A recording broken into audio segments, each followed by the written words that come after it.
Hello everybody, welcome back to another episode of AJ's Farm, where today we will be talking about the timeline of the Allis Chalmers Tractor brand and what the first tractor was and what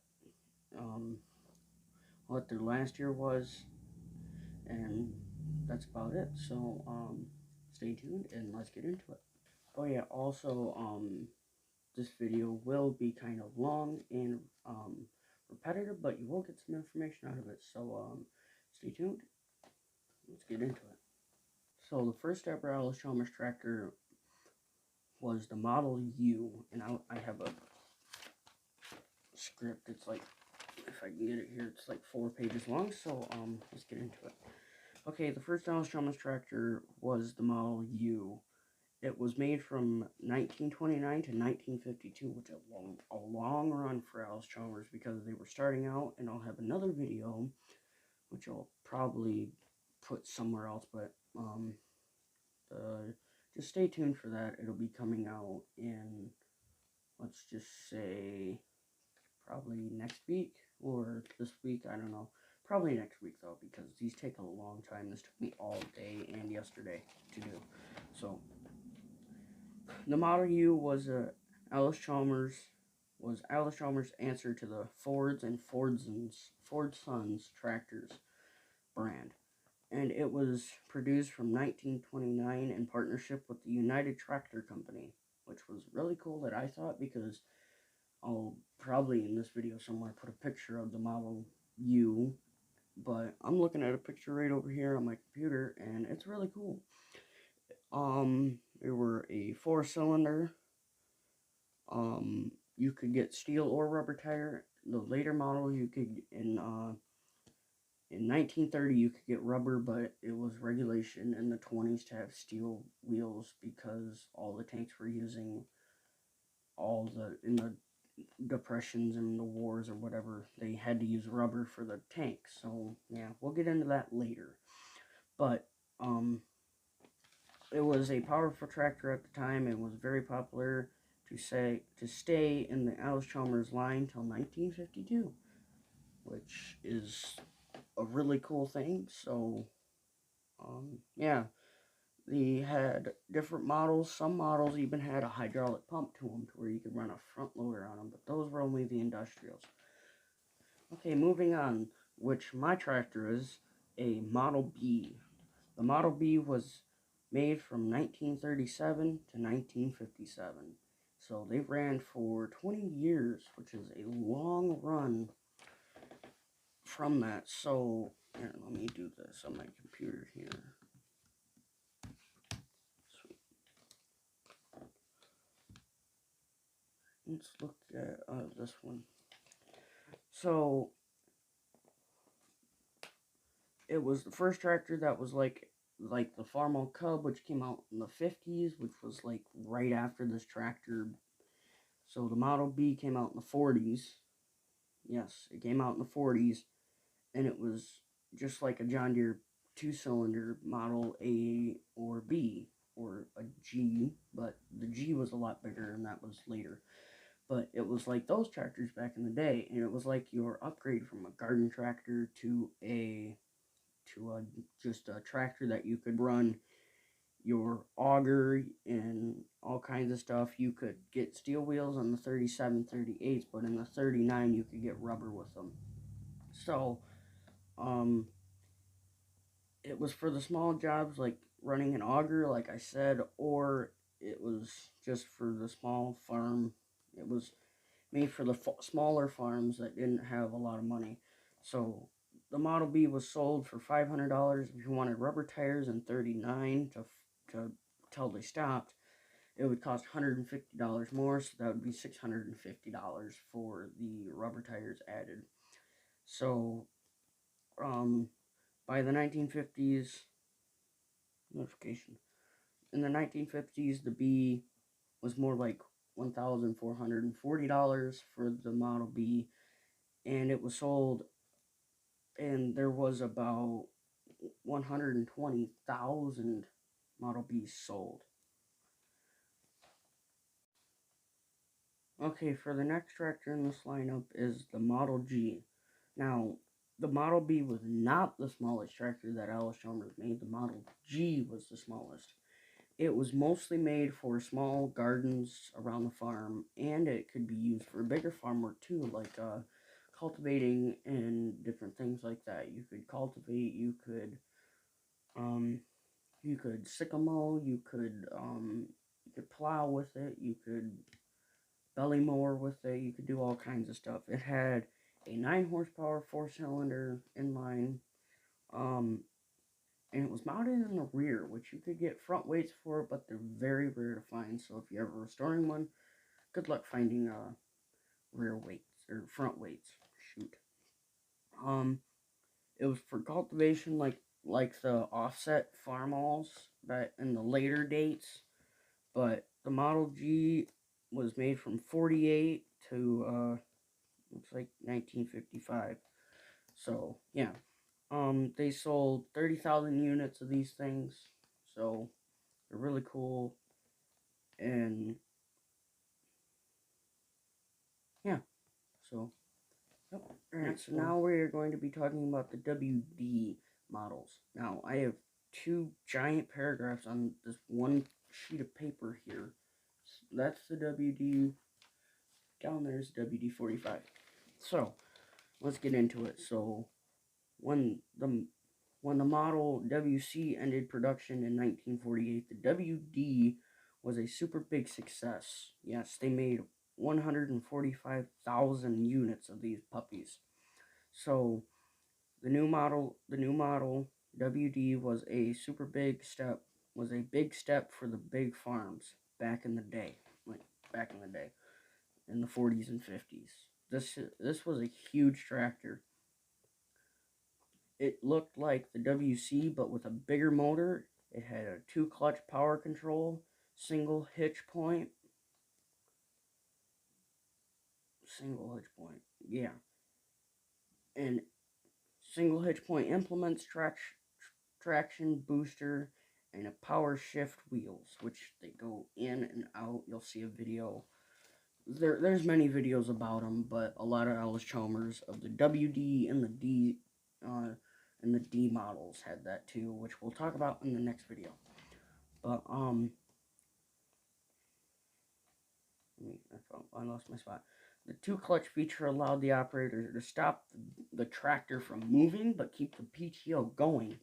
Like, it was used for balers and combines, which you would harvest your beans or your corn. So you could come to the end of the row, and then you could just stop the machine, put it in a faster gear, and swing around, and then harvest back the other way. The power shift wheels in the rear would let you move the wheels in and out and towards the tractor or away from the tractor.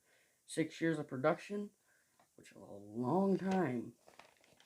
And as I said before, they sold 145,000 units. Moving on to the WD-45.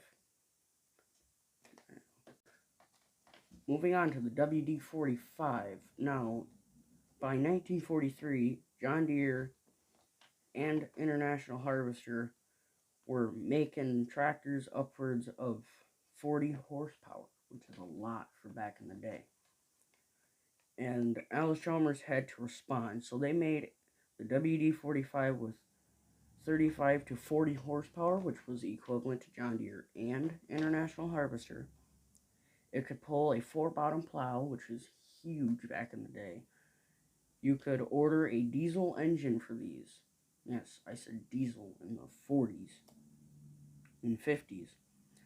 The Allis Chalmers new snap coupler hitch was like a 3-point, but upside down. So you had your coupler here, and you had your 2 points up here. So you had this and this. It's like do this, and then it clicks in down here. So it was a lot faster to hook up to gravity wagons, many different things, and you could get the job done.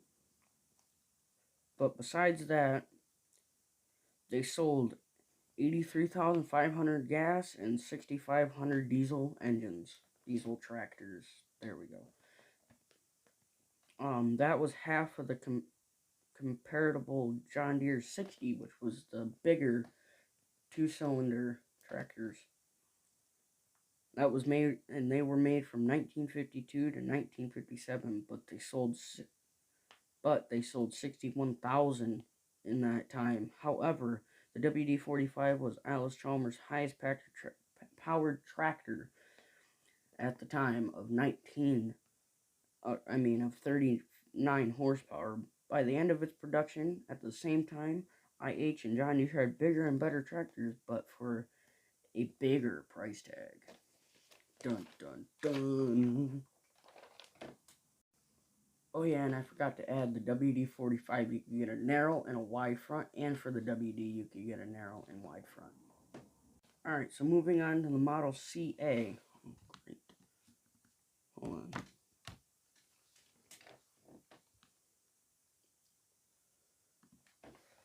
By the 1950s, the Model B was ending its production line, so Allis Chalmers needed to make a tractor that was bigger and that was powerful enough to do the small jobs on the farm, so they made the CA. You could get the CA with a narrow front or a wide front, but it was just like the Allis Chalmers B, but it came with a little more price tag. It was like $2,500 for that back in the day, which was a lot. So in 1957, the D14 and D17 were introduced to the market of the United States. With more power and a large diesel engine, new styling with better ride for the operator. Now, these had rear suspension in the rear, which they figured out, but that was one of the early models to where the rear axle actually moved very little. But people used to think, oh, well, that's bad, but no, it was great for plowing. You got into the bumps and you could pull right out of them because that you could jump up and down in the seat and it would push the tractor down and dig and dig and dig and dig and you could come right out of it. New styling and better ride for the operator. Oh, I already said that. Why did I do that? The D14 had 30 horsepower and the D17 had 46 to 49. Now the 46 is drawbar, 49 is PTO.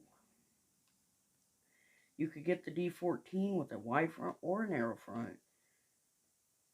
And they built 23,050 of them and originally cost $2,900 in the 1960s. Alright, moving on to the D12. In 1959, the lower end of the lineup was the D10 and D12. Now, the D10 and D12 were like the end of the CA, so that was more like your B to CA to D10 and D12. Those basically made your chore tractor. You could put a front end loader on them. You could get them narrow front or wide front. You could put a mower on them or a sickle bar. You could run the baler, the rake, the this, the that. You could do everything with those. And they came with a diesel or gas in both of them. Both made 30 horsepower, but the diesel was more fuel efficient. And I don't know how many they made because Google wouldn't tell me how many they made. Moving on to the D15. In 1960, the D15 replaced the D14, which we will talk about. I think we won't talk about the D14, I guess. I don't know. I just didn't put it in there, but it was the plowing tractor and the cultivating tractor and the disking tractor. It was all those. So it had the 33 to 38 horsepower and it was a larger engine. Other manufacturers were making a 3-point hitch and different implements for the 3-point hitch.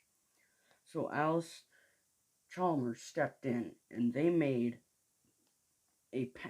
bought a patent for the 3-point hitch. But they made it bigger and better.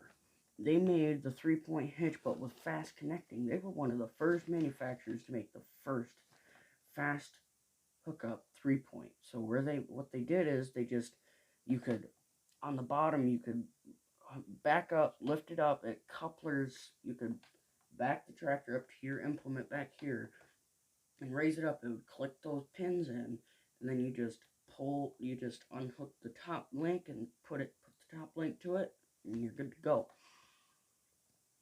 So the D15 was the tractor that made the tractor industry move on. By 1961, other manufactured companies made 150 horsepower tractors, which where the D19 steps in with 80 horsepower. So they made the D19 with the same as the D15 but bigger. And I will talk about why they only made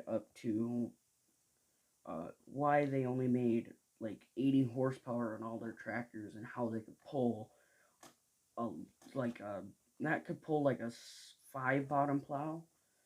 But we're moving on. The D21, the first tractor that broke the 100 horsepower mark for Allis Chalmers. The D21 was the first Allis Chalmers that could pull a 7 bottom plow, and it was the first tractor to pull a 7 bottom plow besides like a steam tractor that could pull like a 30 bottom or something.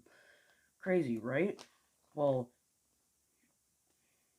it was the first Allis Chalmers to have a turbo and a really low gear ratio, which means stepping in, it could go into second gear out of 10 different gears with a high, low, and it was a 5-speed. So 10 different gears, you could put it into high, second gear, and pull that 7 bottom plow through the whole field, half throttle, and just pull it without even moving.